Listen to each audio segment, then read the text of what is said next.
आपने civil engineering के बारे में तो सुना ही होगा और बहुत से स्टूडेंट्स का इंटरेस्ट भी होता है। क्या आप जानना चाहते हैं कि एक सिविल इंजीनियर का काम क्या होता है और कैसे बनते हैं? तो आज का ये वीडियो आपके लिए है। एक सिविल इंजीनियर का काम होता है किसी प्रोजेक्ट के लिए डिज़ाइन तैयार करना, कंस्ट्रक्शन करना, बिल्डिंग्स बनाना, घर बनाना, एयरपोर्ट, रेलवे स्टेशन इत्यादि। इन सभी कार्यों में एक सिविल इंजीनियर की भूमिका महत्वपूर्ण होती है। ये कार्य काफ़ी जिम्मेदारी और जोखिम से भरे होते हैं। अब हम बात करते हैं सिविल इंजीनियर्स की। तो दो तरीके के सिविल इंजीनियर्स होते हैं। First, junior civil engineer. Second, senior civil engineer. तो सबसे पहले बात करते हैं कि जूनियर सिविल इंजीनियर बनने के लिए आपको क्या करना होगा। तो यदि आप एक जूनियर सिविल इंजीनियर बनना चाहते हैं तो आप इंजीनियरिंग की फील्ड में डिप्लोमा कोर्स कर सकते हैं, जैसे डिप्लोमा इन सिविल इंजीनियरिंग, जो कि एक 3 इयर्स डिप्लोमा कोर्स है जिसे आप 10th के बाद कर सकते हैं। बात करते हैं क्वालिफ़िकेशन की। तो इसके लिए आपको कम से कम 10th पास होना चाहिए। 10th में आपके कम से कम 35% यानी कि 35% अंक होने चाहिए, तभी आप इसके लिए अप्लाई कर सकते हैं। इसके अलावा 10th में आपके पास साइंस सब्जेक्ट होना ज़रूरी है। उसके बाद आपको एंट्रेंस एग्ज़ाम के लिए अप्लाई करना होगा, एंट्रेंस एग्ज़ाम देना होगा। यदि आप इस एंट्रेंस एग्ज़ाम में पास हो जाते हैं तब आपको काउंसलिंग कराने का मौका मिलेगा। ठीक है, एंट्रेंस एग्ज़ाम में आपके मार्क्स व रैंक आएगी, उसी के आधार पर आपको कॉलेज मिलेगा, जिस कॉलेज में आप पढ़ाई करके अपने इस कोर्स को कंप्लीट कर सकते हैं। उसके बाद आप चाहें तो आप किसी कंपनी में जॉब कर सकते हैं। इसके अलावा आप सरकारी नौकरी के लिए भी अप्लाई कर सकते हैं। ठीक है, तो इस तरीके से आप एक जूनियर सिविल इंजीनियर बन सकते हैं। अब हम बात करते हैं कि सीनियर सिविल इंजीनियर बनने के लिए आपको क्या करना होगा। तो यदि आप एक सीनियर सिविल इंजीनियर बनना चाहते हैं तो आप इंजीनियरिंग के फील्ड में डिग्री कर सकते हैं, जैसे BTech in civil engineering. BTech एक 4 इयर्स डिग्री कोर्स है जिसे आप 12th के बाद कर सकते हैं। बात करते हैं क्वालिफ़िकेशन की। तो इसके लिए आपको कम से कम 12th पास होना ज़रूरी है। 12th में आपके कम से कम 60% यानी कि 60% अंक होने ज़रूरी हैं। इसके अलावा 12th में आपके पास फिजिक्स, केमिस्ट्री, मैथमेटिक्स और इंग्लिश ये सब्जेक्ट होने ज़रूरी हैं, तभी आप इसके लिए अप्लाई कर सकते हैं।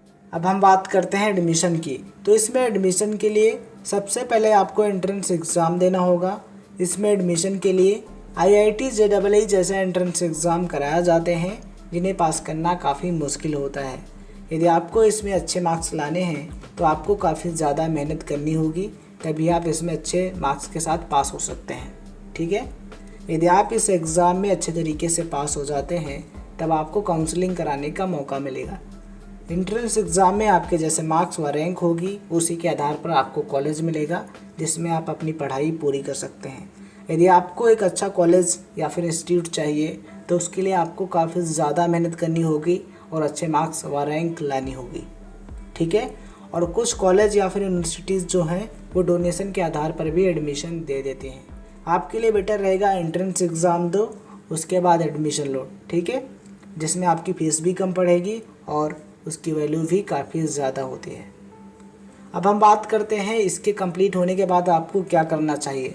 ठीक है, तो इस कोर्स को कंप्लीट करने के बाद आपको इंटर्नशिप करनी चाहिए। इंटर्नशिप भी काफ़ी ज़रूरी है। इंटर्नशिप से आपको एक्सपीरियंस मिलता है और आपको सैलरी भी मिलती है, क्योंकि कोई भी जो कंपनी है वो एक्सपीरियंस इंजीनियर की तलाश करती रहती है। ठीक है, यदि आप एक्सपीरियंस है तो आपको कंपनी भी काफ़ी ज़्यादा सैलरी देगी।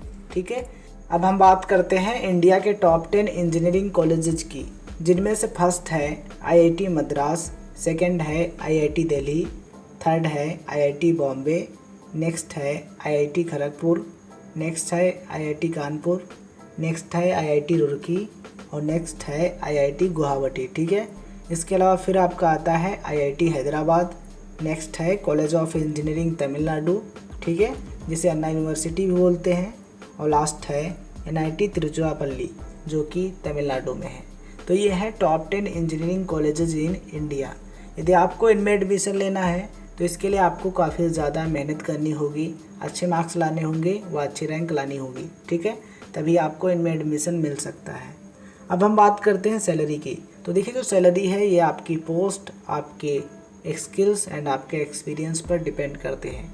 फिर भी हम आपको एक एवरेज सैलरी बता देते हैं। स्टार्टिंग में एक सिविल इंजीनियर की जो सैलरी है ये 10 से 12 हज़ार रुपये पर मंथ की होती है, यानी कि प्रति माह की होती है। लेकिन जैसे जैसे आपका एक्सपीरियंस बढ़ेगा, स्किल्स बढ़ेंगी, आपकी जो सैलरी है ये बढ़ती जाएगी।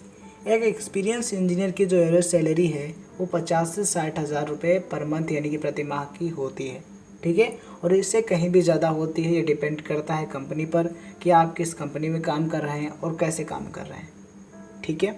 तो आप अपनी स्किल्स को इंक्रीज कीजिए, एक्सपीरियंस बढ़ाइए, सैलरी भी बढ़ती जाएगी। अब हम बात करते हैं एक प्रोफेशनल सिविल इंजीनियर की। तो यदि आप एक प्रोफेशनल सिविल इंजीनियर बनना चाहते हैं तो आप एक लाइसेंस ले सकते हैं। इसके अलावा आप पोस्ट ग्रेजुएट यानी कि मास्टर डिग्री भी ले सकते हैं। जैसे आप एमटेक इन सिविल इंजीनियरिंग कर सकते हैं। एमटेक जो है ये एक मास्टर डिग्री कोर्स है, ठीक है, जिसके बाद आप एक प्रोफेशनल सिविल इंजीनियर बन सकते हैं, अच्छा कमा सकते हैं और नाम भी अच्छा कर सकते हैं। तो ये थी फुल इन्फॉर्मेशन सिविल इंजीनियर से संबंधित। यदि आपको हमारा ये वीडियो पसंद आया हो तो वीडियो को लाइक कीजिए, अपने दोस्तों में शेयर कीजिए, और यदि आप ये वीडियो फेसबुक पर देख रहे हैं तो पेज को लाइक एंड फॉलो कीजिए, और यदि आप ये यूट्यूब पर देख रहे हैं तो चैनल को सब्सक्राइब करके बेल आइकॉन दबाइए, जिससे आप तक आने वाली सभी वीडियोज़ की नोटिफिकेशन पहुँचे और आप कोई भी वीडियो मिस ना करें। वीडियो कैसा लगा कमेंट बॉक्स में ज़रूर लिखें। मिलते हैं आपसे एक नए वीडियो में, तब तक के लिए जय हिंद, जय भारत।